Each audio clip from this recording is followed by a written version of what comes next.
Traffic was shut down in downtown Portland as thousands gathered to tell the Trump administration, hands off. Thanks so much for joining us here at 5. I'm John Adams. This demonstration is one of many that took place across the country. Our Celine Stevens went to several of those rallies today and joins us live from the waterfront, where the largest one has wrapped up. Celine, what did people tell you today? John, people told me all the issues that they currently see with the Trump administration and DOJ and how they want change now. So I'm currently standing at NATO Parkway, where just a couple of hours ago it was flooded with what appeared to be thousands of people who are out here marching for democracy, as they say. Hey, hey! Hands off our rights, hands off our Social Security, on and on and on. I could go on forever. Trump and Musk have got to go!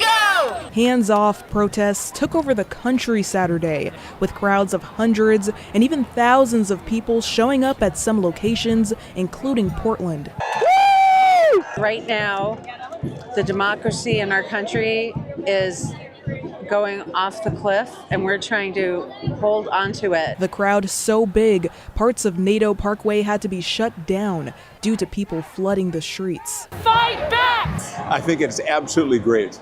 Absolutely great that people are fed up with it enough to come out in numbers like this. Hey! The protests popping up in multiple cities in Oregon, like Tigard. Protesters telling me their grievances with the Trump administration. Cutting back on aid for either foreign countries or right here in our own country.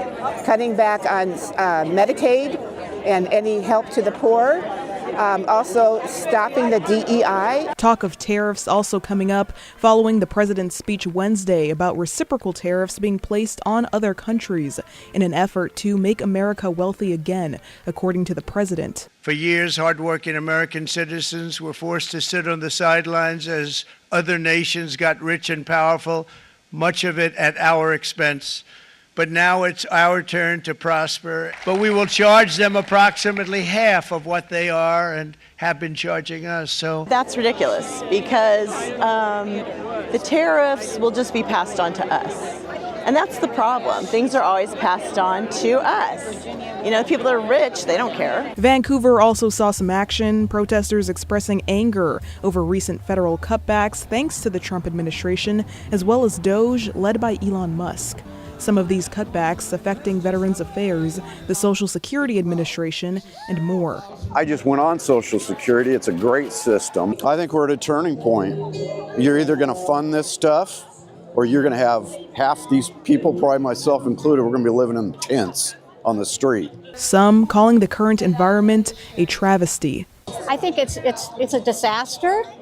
Way too much going on. Some of the people that have been put into office have no business being there. Protesters telling me the impacts affecting a range of agencies and people. I am a scientist. I work on HIV, and this is impacting my work. People are getting laid off, grants are getting defunded. It's just shocking that what the government is doing. As you can see, the scene has died down dramatically. The protesters have left and the roads are reopened. Portland Police Bureau did tell me that one woman was arrested for vandalizing a Portland Fire and Rescue brush unit. That said, police also shared with me that protesters were very collaborative and shared those march routes with them as well to ensure safety. John? All right, our Celine Stevens live tonight. Celine, thank you so much for that hustle earlier this morning. I know it was a busy morning around the area. Thank you. All right, Senator Ron Wyden released a statement in regards to the protests here and across the country. He said he wishes he could have been at the protest instead of in Washington, D.C., but he can feel and hear the people power at this rally and others like it today.